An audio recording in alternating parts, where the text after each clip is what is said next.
আজও জানি না আমাদের আল্লামার মৃত্যু কি স্বাভাবিক হয়েছে নাকি এটা পরিকল্পিত মেডিকেল কিলিং ছিল। এটা যে পরিকল্পিত মেডিকেল কিলিং ছিল এটা ধারণা করার পেছনে অনেক কারণ আছে। তিনি আধিপত্যবাদের বিরুদ্ধে সোচ্চার ছিলেন, ফ্যাসিবাদের বিরুদ্ধে সোচ্চার ছিলেন, রাজনৈতিক প্রতিহিংসার শিকার ছিলেন। এজন্য এটা মেডিকেল কিলিং হতে পারে এ ধারণা আমরা করতেই পারি। আওয়াজ করে বলেন ঠিক কিনা। আজকের এই প্রোগ্রামে আলোচক হয়ে এই চেয়ারে আমি না বসে ওই শ্রোতাদের কাতারে বসে যদি আমাদের আল্লামার নুরানি চেহারার দিকে তাকিয়ে ওয়াজ শুনতে পারতাম, আমাদের হৃদয়টা ঠান্ডা হয়ে যেত, আমাদের তৃষ্ণার্ত হৃদয় শান্ত হতো। সব আজকে আছে, কি যেন নাই, ঠিক কিনা বলেন। আল্লাহ তাআলা প্রতি 100 বছরে একজন মুজাদ্দিদ পাঠায়, প্রতি 100 বছরে একজন মুজাদ্দিদ, যিনি সমাজকে সংস্কার করেন। আল্লামা দেলোয়ার হোসেন সাঈদী রাহিমাহুল্লাহ ছিলেন তেমন একজন মুজাদ্দিদ। চিৎকার করে বলেন ঠিক কিনা।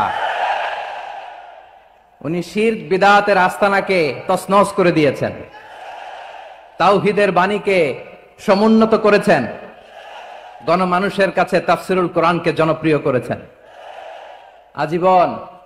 আজীবন তিনি ইসলামকে বিজয়ী শক্তি হিসেবে দেখার স্বপ্ন দেখতেন। এত প্রাঞ্জল ভাষা, এত চমৎকার আধুনিক প্রেজেন্টেশন, গণমানুষের কাছে কোরআনের তাফসিরকে এভাবে জনপ্রিয় করে তোলার মতো ব্যক্তিত্ব আল্লামা সাঈদী ছাড়া দ্বিতীয় কেউ এই বাংলার ভূখণ্ডে নাই।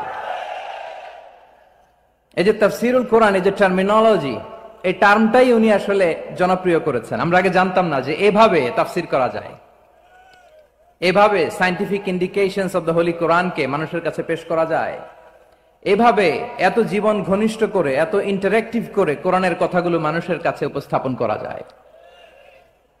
উনি অন্যায়ের বিরুদ্ধে সবসময় সোচ্চার ছিলেন, প্রতিবাদী কণ্ঠস্বর ছিলেন। ওনার আলোচনা শুনলে দেহের রক্ত টকবক করে ফুটতে থাকতো। আল্লাহু আকবার, আল্লাহু আকবার, আল্লাহু আকবার।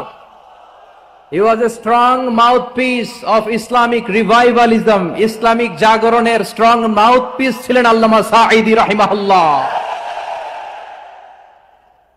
অনেক দোয়া পেয়েছেন। আমরা পড়েছি, এমন জীবন তুমি করিবে গঠন, মরণে হাসিবে তুমি, কাঁদিবে ভুবন। গোটা বিশ্বকে তিনি কাঁদিয়েছেন।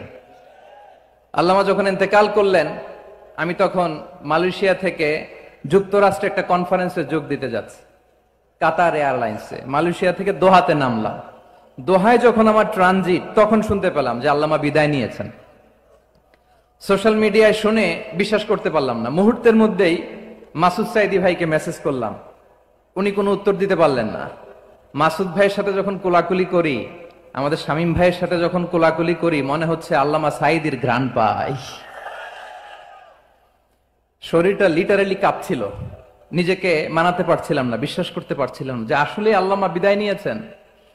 ইন দ্য মিন টাইম আমার সেকেন্ড ফ্লাইট দোহা টু নিউ ইয়র্ক, 12 ঘন্টার ফ্লাইটে উঠলাম। ইন্টারনেট থেকে বিচ্ছিন্ন হলাম। নামার পরে শুনলাম আল্লাহু আকবার, যেখানে ওনাকে কবরস্থ করার কথা ছিল সেখানেও কবর দিতে দেয়া হয় নাই। ছবিগুলো দেখতে লাগলাম, হাসিমাখা মুখ, হাসিমাখা নিথর দেহটা, মরণে হাসিবে তুমি, কাঁদিবে ভুবন। From east to west, from north to south, the entire globe, গোটা বিশ্ব ওনার জন্য কেঁদেছে, গোটা বিশ্ব কেঁদেছে। কাবার গিলাফ ধরে ধরে মানুষ চিৎকার করেছে। এর চেয়ে শ্রেষ্ঠ মৃত্যুকার হতে পারে? আমাদের আল্লামার আর কি পাওয়ার ছিল বলেন? আর কি পাওয়ার ছিল? কুল্লু নাফসিন যায়িকাতুল মাউত, যারাই দুনিয়াতে আসবে তারা ইন্তেকাল করবে, এটা আমরা মেনে নেই, এটা আমরা জানি। কিন্তু অবাক করা বিষয় হচ্ছে, আমরা আজও জানি না আমাদের আল্লামার মৃত্যু কি স্বাভাবিক হয়েছে নাকি এটা পরিকল্পিত মেডিকেল কিলিং ছিল। এটা যে পরিকল্পিত মেডিকেল কিলিং ছিল এটা ধারণা করার পেছনে অনেক কারণ আছে। তিনি আধিপত্যবাদের বিরুদ্ধে সোচ্চার ছিলেন, ফ্যাসিবাদের বিরুদ্ধে সোচ্চার ছিলেন, রাজনৈতিক প্রতিহিংসার শিকার ছিলেন। এজন্য এটা মেডিকেল কিলিং হতে পারে এ ধারণা আমরা করতেই পারি। আওয়াজ করে বলেন ঠিক কিনা। যে সময়টা আমরা কাটাচ্ছি, এত সুন্দর সময় বাংলাদেশ আর পাবে না। আমাদের জন্মের পর থেকে এরকম চমৎকার সময় আমরা পাই নাই। এটাই আসল সময়। আমরা ইন্টারিম গভর্নমেন্টের কাছে দাবি জানাই, উচ্চতর তদন্ত কমিটি করে এটা কি হত্যাকাণ্ড ছিল নাকি স্বাভাবিক মৃত্যু ছিল, এই রিপোর্ট গণমানুষের কাছে প্রচার করে জানাতে হবে। এই দাবির সাথে কি সবাই আপনারা একমত? কারা কারা একমত হাত তুলে দেখান। আমার প্রিয় ভাইয়েরা, প্রিয় চট্টলাবাসী, আল্লাহ তাআলা তার এই মুখলেস গোলামকে তার জান্নাতুল ফেরদাউসের মেহমান হিসেবে কবুল করুক, তার জীবনের সকল খেদমাগুলোকে কবুল করুক, জান্নাতুল ফেরদাউসের আলা মাকামে তাকে মেহমান হিসেবে কবুল করুক। দেখেন, আমি বরাবরই একটা জায়গাতে সবসময় বলি যে যারা ধর্মীয় বক্তা আছেন তো তাদের প্রত্যেকেরই রাজনৈতিক পরিচয় থাকে। তারপর আমি মনে করি যারা খেলাধুলা করেন, অভিনয় করেন, সঙ্গীত শিল্পী আছেন, ধর্মীয় বক্তারা আছেন, কোনো দলের রাজনীতির সাথে না জড়ানো ভালো। তারপরেও অনেকে জড়িয়ে যান, যখন দল ক্ষমতায় না থাকে অপমানিত হন, লাঞ্ছিত হন। আজকের দিনে মাশরাফির নমুনা দেখেন, সাকিবের নমুনা দেখেন। তো অতীতেও যখন আওয়ামী লীগ ক্ষমতায় ছিল, ইসলামী বেশ কিছু বক্তা, এর মধ্যে অন্যদের অনেক দোষ ত্রুটি আছে, আমি ওইগুলো সম্পর্কে কথা বলতে চাই না।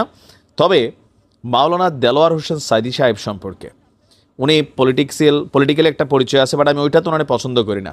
আমি ওনারে পছন্দ করি একজন কোরআনের পাখি হিসাবে, কারণ তার ওয়াজ শুনে নাই, তার ওয়াজ শুনে ভাইব্রেট হয় নাই। আসলে এমন কোনো মানুষ নাই। হয়তো পলিটিক্যাল পয়েন্ট অফ ভিউতে আমরা অনেকে ওনাকে মানে পলিটিক্যাল জাজমেন্টে ফালাই দেয়, বাট এর বাহিরে তার মধ্যে আল্লাহ যে এলেম দিয়েছিলেন, তার যে সৌর দিয়েছিলেন, এটা সবারে টাচ করছে। কিন্তু তারপরে না, জামাত শুনতে ভালো লাগে না, বিষয়টা অনেকের মধ্যে এরকম কাজ করছে। তো যাই হোক, আওয়ামী লীগ সরকারের সময় আপনার মাওলানা দেলোয়ার হোসেন সাইদি সাহেবের মৃত্যু হয়েছিল, তাই না? এটা আমরা দেখেছি। তো তার মৃত্যুর পরপর বেশ কিছু ভিডিও আমরা দেখছিলাম যে তিনি হাসতে হাসতে যাচ্ছিলেন, এরপরে খুব দ্রুতই হাসপাতালে মারা গেলেন। আবার যেই চিকিৎসক আছেন তার কিছু রহস্যময় অ্যাক্টিভিটিস, অনেক কিছু কিন্তু এই সময় আলোচনা এবং সমালোচনা, সত্যি আল্লাহ ভালো জানে। এখন তার মৃত্যুটা কি স্বাভাবিক ছিল নাকি মেডিকেল কিলিং ছিল, এ নিয়ে তখন যে প্রশ্নটা উঠেছিল, আজকে সেই বিষয়টাকে আবারও লাড়া দিছে মাওলানা মিজানুর রহমান আজহারি।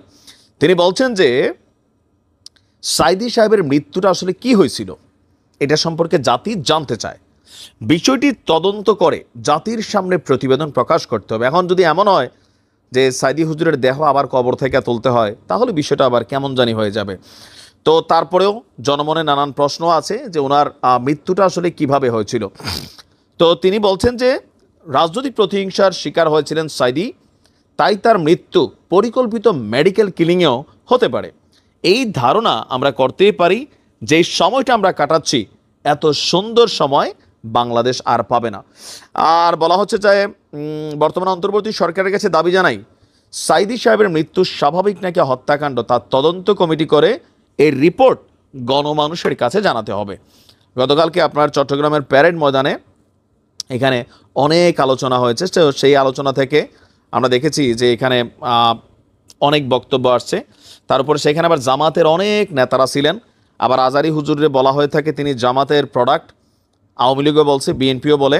আবার ওনার মাঝামাঝি কিছু বক্তব্য জামাতকে সাপোর্ট করে, বিএনপিকে কাউন্টার করে, এরকম ইস্যুতে মাঝখানে একটু সমালোচিত হয়েছেন।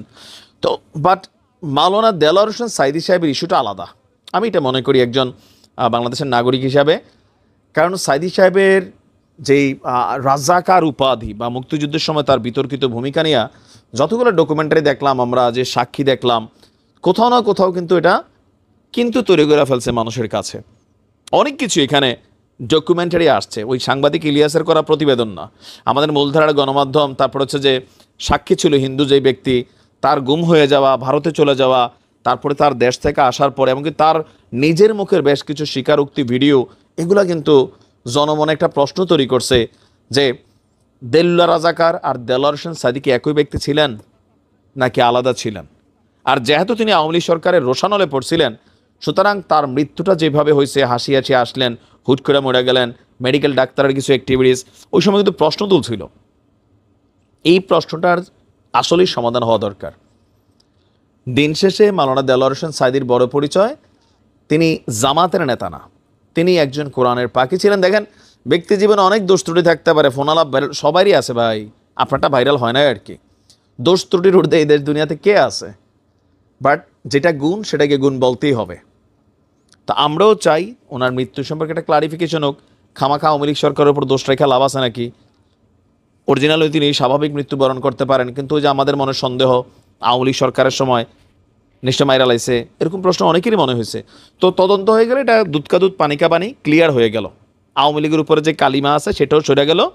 আর যদি কোনো দোষ ত্রুটি থাকে সেটা ডাক্তারের বিচার হবে। That's all.